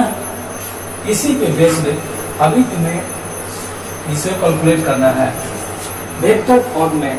देखो नीचे R क्यूब कैसे हुआ था मैं डिस्कस कर चुका हूँ। R क्यूब कैसे होगा या इसे मैं इसको एक बार एक्सप्लेन कर देता हूँ। देखो तुम पहले कर चुके हो लेकिन अभी मन में नहीं हो। देखो क्या करोगे? देखो vector F equal to K Q1 Q2 upon R square, और यहाँ पे क्या होता है बच्चों? Unit vector R। इस यूनिट वेक्टर R के बदले तुम क्या लिख सकते हो बताओ? Since vector R equal to mod R, unit vector R होता है ना, ये होता है unit vector R equal to vector R upon mod R होगा। ये इसको तुम यूनिट वेक्टर R के पास रख दो, क्या आएगा? कि Q1 Q2 upon R square into vector R upon mod R होगा। तो क्या लिखोगे इसके बदले? देखो कि Q1 Q2 अपॉन, बच्चों ये मैग्नीट्यूड है और ये R स्क्वायर है, मल्टीप्लाई करोगे दोनों तो मैग्नीट्यूड ही है ना दोनों, तो R क्यूब होगा और यहाँ पे तुम्हारा वेक्टर R बन जाएगा। तो फोर्स का मेन ये फॉर्मूला होता है वेक्टर फॉर्म में। इस फॉर्मूला पे हम इसे सेट करेंगे और फिर क्वेश्चन सोल्व करेंगे। ठीक है बच्चों, इसे भी जरा नोट करो फिर इसके नेक्स्ट स्टेप को लिखता हूँ मैं। बच्चों कहीं भी डाउट होता हो तुम मेरे व्हाट्सएप नंबर पे डिस्क्रिप्शन में जाना, वहाँ पे मैं लिंक भी दिया हूँ, व्हाट्सएप नंबर भी दिया हुआ है, उस पर तुम मुझसे कांटेक्ट करो और विदाउट एनी हेजिटेशन तुम कोई भी क्वेश्चन पूछ सकते हो मुझसे, कमेंट करो। लेकिन ज़्यादा से ज़्यादा स्टूडेंट को शेयर भी करो बच्चों, जिससे कि वो इसका लाभ उठा सके, अच्छा कर सके एग्जाम में, है ना बच्चों। अच्छे फ्रेंड का एक दायित्व बनता है कि वो किसी अपने फ्रेंड को हेल्प करे वो, और वीडियो को शेयर भी करो और बार बार इसे प्रैक्टिस करो। बहुत इंपॉर्टेंट क्वेश्चन से मैं तुम्हारे लिए ला रहा हूँ वीडियो में, है ना बच्चों। तो ऑनलाइन और ऑफलाइन में डिफरेंस क्या होता है? ऑफलाइन में होता है बच्चों कि तुम टीचर के सामने में रहते हो, सारा पॉइंट तुम्हें जो भी डाउट होता है वो पूछते हो, है ना। लेकिन फिर से तुम्हें रिपीटेशन, तुम्हारे पास तो सिर्फ वहाँ पे नोटबुक ही रहता है ना, बार बार टीचर तो तुम्हें एक पॉइंट समझाते नहीं है। लेकिन ऑनलाइन में बेनिफिट ये भी है कि तुम्हें जो एक बार समझा दिया गया उसे तुम बार बार वीडियो लेक्चर देख देख करके तुम रिपीट कर सकते हो। जहाँ भी डाउट है वहाँ पॉज करके तुम उसे नोट करोगे, सोचोगे। कहीं भी डाउट आता है तो कमेंट के लिए तो ऑप्शन है ही तुम्हारे पास कि तुम व्हाट्सएप नंबर से मैसेज करो, कॉल करो, ठीक है ना बच्चों। तो मैं ऑलरेडी तुम्हारे लिए हमेशा अवेलेबल हूँ, इसलिए जो भी डाउट हो वो सब क्लियर करो और पढ़ो, मन से पढ़ो, ग्रांटेड रिजल्ट हो, ठीक है ना। डिसिप्लिन में रहो, डिसिप्लिन मेंटेन करते हुए करो क्वेश्चन को। बहुत स्टैंडर्ड क्वेश्चन सब मैं सोल्व यहाँ पर दे रहा हूँ अच्छे से।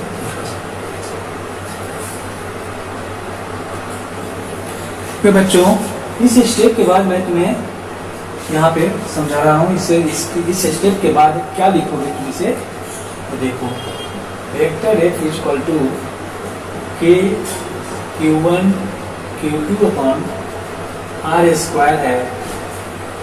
इस यूनिट वेक्टर के बदले तुम क्या लिख सकते हो बच्चों? Vector R upon mod R।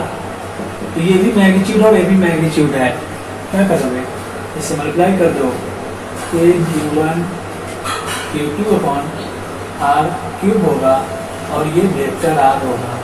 बच्चों इसी फोर्स के फॉर्मूला पे तुम्हें इसको सेट करना है कि जितना तुम इसको लिखोगे फोर्स को, वो सब इसी फॉर्मूला पे सेट करना है, ठीक ना। इसी पे मैं लिखूंगा। कौन सा पॉइंट कैसे आया तुम्हारे सामने है। इसके बाद भी कोई डाउट आता है तो डायरेक्ट तुम व्हाट्सएप करो, व्हाट्सएप से कांटेक्ट करो। डिस्क्रिप्शन में मैंने नंबर दिया है, लिंक भी दिया है, प्रीवियस लेक्चर का, उस लेक्चर को देखो, लेक्चर 3 को, लेक्चर 2 को देखो। मीडियम में कुलाम्स लॉ किसी का छूटा हो तो लेक्चर 2 को देखो, लेक्चर 2 और 3 को देखो, इसमें बहुत अच्छी तरह कंप्लीट हो जाएगा तुम्हारा। वहाँ से ये वेक्टर एफ इक्वल टू ये फॉर्मूला आएगा बच्चों, vector form of Coulomb's law और position vector form of Coulomb's law भी मैंने पढ़ा चुका है। तो देखो इसके बाद में कौन सा, इसके बाद वाले स्टेप को तुम कैसे लिखोगे ये मैं समझाता हूँ तुम्हें, ठीक। देखो बच्चों तुम्हें लिखना कैसे है, इसी पर मैंने लिखा है, इस फॉर्मूला पे ही सेट करना है इसको। तो बताओ मुझे 4 1 के बीच तुम्हें बताना है क्या होगा यहाँ। 4 1 के बीच फोर्स कैसे लिखोगे? 4 और 1 यहाँ है ना, तो बताओ ये 1 और 4 के बीच तुम्हें 1 से 4 पे अगर पहुँचना है तो क्या एक एक्सिस से तुम पहुँच सकते हो? 3D वेक्टर पढ़ा होगा, इसमें 3 डायमेंशनल है वो, है ना। 3 डायमेंशनल साइड है ये ऐसा साइड है जिसमें x y और z तीनों कोऑर्डिनेट है इसका। ये चीज देखो बच्चों, एक और पॉइंट मैं थोड़ा समझा देता हूँ। इन सारे पॉइंट का तुम कोऑर्डिनेट भी लिख सकते हो, सबका कोऑर्डिनेट लिख लो। वेक्टर में तो मैं बिल्कुल डीपली डिस्कस किया था 3D वेक्टर को। सारे को कोऑर्डिनेट लिखने से तुम्हें आइडिया मिल जाएगा कि कौन कौन सा एक्सिस है इसके अंदर। देखो बच्चों यहाँ पे कोऑर्डिनेट, यहाँ इस पॉइंट का कोऑर्डिनेट क्या लिखोगे? ओनली एक एक्सिस है 1 0 0 होगा, ठीक ना बच्चों। इस पॉइंट का कोऑर्डिनेट क्या लिखोगे? 1 1 और 0। लेकिन वही तुम यहाँ आओगे तो क्या होगा? यहाँ से यहाँ तक गया तो सिर्फ एक ही एक्सिस ना, एक एक्सिस में गया। फिर यहाँ से यहाँ पहुँच रहे हो, देखो एक्स एक्सिस और वाई एक्सिस हुआ, तो एक्स एक्सिस वाई एक्सिस और जेड एक्सिस 0 हुआ। लेकिन जब तुम यहाँ से 4 पे आ रहे हो तो तीनों होकर के ना एक्स भी गया, वाई भी और जेड होकर पहुंच रहे हो यहाँ पे। इसका कोऑर्डिनेट क्या होगा बच्चों? 1 1 और 1, यानी ये 3D वेक्टर होगा, तीनों एक्सिस इसके साथ है। इसके बाद तुम्हें कोई ऐसा पॉइंट नहीं मिलेगा बच्चों जिसमें तीनों पॉइंट हो, तीनों एक्सिस हो, कोई पॉइंट ऐसा नहीं मिलेगा। एक यही ऐसा पॉइंट है जिसमें तीनों एक्सिस है बच्चों, इसे 3D वेक्टर कहा जाएगा। तो इस पॉइंट का कोऑर्डिनेट, इस पॉइंट का कोऑर्डिनेट लिखोगे कैसे होगा? ये वाई एक्सिस होगा, ओनली वाई एक्सिस है, 1 0 0 सॉरी 0 1 0 होगा। यहाँ पे आओगे क्या लिखोगे? वाई एक्सिस और जेड एक्सिस, तो इसका कोऑर्डिनेट होगा 0 1 1। इसका कोऑर्डिनेट लिख डालो, जेड एक्सिस है, ओनली जेड एक्सिस, यहाँ ओरिजिन है, यहीं से चलना है। ओरिजिन का कोऑर्डिनेट लिखोगे क्या होगा? 0 0 0 है, ये तो 0। लेकिन इसका कोऑर्डिनेट क्या होगा बच्चों? यहाँ से जब यहाँ पे आ रहे हो, इसका कोऑर्डिनेट क्या होगा? इसका कोऑर्डिनेट हो जाएगा, ओनली जेड एक्सिस है, 0 0 1 हो गया। इस पॉइंट में कौन सा एक्सिस आ रहा है, इससे कोऑर्डिनेट तो तुम्हें आइडिया मिल रहा है। अब बताओ बच्चों, ये 5 नंबर पॉइंट का कोऑर्डिनेट क्या होगा? 1 0 और 1। देखो एक्स एक्सिस और जेड एक्सिस है ना, अब तुम्हें आइडिया मिल जाए। ये एक्स का प्लेस है, ये वाई का है और ये जेड एक्सिस का है। तो बताओ मुझे 4 1 के लिए ये जो तीनों एक्सिस है 3D वेक्टर है, तो इसके लिए मैं क्या लिखूंगा? इस फॉर्मूला पे सेट करो इसे कि पहले इसके बीच का डिस्टेंस निकालना, F41 के बीच निकालना है। F41 के बीच क्या होगा? R41 इक्वल टू R41 और 1 के बीच का डिस्टेंस कैसे लिखोगे? आई कैप R41 वेक्टर आई कैप प्लस जे कैप प्लस के कैप, तीनों एक्सिस है बच्चों। R41 का मैग्नीट्यूड निकालो, क्या होगा? 1 का स्क्वायर प्लस 1 का स्क्वायर प्लस 1 के स्क्वायर का रूट अंडर, यानी ये √3 आ जाएगा, √3 आएगा बच्चों। तो वह F41 को कैसे लिखोगे? F41 इक्वल टू ये जो रहेगा के क्यू अपॉन आर की जगह कितना लिखोगे? देखो √3 और क्यू, और यहाँ पर वेक्टर आर की जगह पे लिखोगे आई कैप प्लस जे कैप प्लस के कैप, आसानी से सोल्व कर लो। इसी तरीके से तुम मुझे बताओ F41 का हुआ, F42 का क्या लिखोगे? F42 के बदले के क्यू अपॉन, बच्चों क्यू की जगह पे क्या होगा? 4 और 2 के बीच है, यानी 4 और 2 है। 4 और 2 के बीच कौन सा एक्सिस आ रहा है? वाई एक्सिस और जेड एक्सिस है, दो एक्सिस आ रहा है ना, वाई एक्सिस और जेड एक्सिस। तो वाई और जेड एक्सिस दो एक्सिस है बच्चों, वहाँ पे क्या लिखोगे? रूट अंडर, ऐसा डिस्टेंस क्या लिखोगे? R42 लिखोगे। तो वेक्टर R42 को लिखना होगा तुम्हें J cap plus K cap, है ना। इसका मैग्नीट्यूड अगर लिखोगे R42 का root under 1 square plus 1 square, √2 आ जाएगा। यहाँ क्या लिखोगे बच्चों? √2 का क्यूब, और यहाँ पर जे कैप प्लस के कैप। चलो पहले इस दोनों को लिखो, F41 और F42 को लिखो, फिर इसी तरह से F43, F45, F46, F47, F48 को, इसे तुम्हें मैं होमवर्क दे रहा हूँ, इसे तुम होमवर्क करके और उसे ऐड करना। फिर कहीं दिक्कत हो तो मुझसे पूछ लेना, ठीक ना। ऐसे दिक्कत नहीं होगी, मैं समझ रहा हूँ। जो कॉमन टर्म है उसे बाहर कर देना, फॉन्ट को बाहर करके, और फिर तुम्हारा जो है कैलकुलेट कर लेना, ठीक है। बहुत इंपॉर्टेंट क्वेश्चन है बच्चों, इसे बार बार लिखना, ठीक है बच्चों। तो करो मन से, और फिर मैं मिलूंगा नेक्स्ट क्लास में, ठीक, ओके, वेलकम।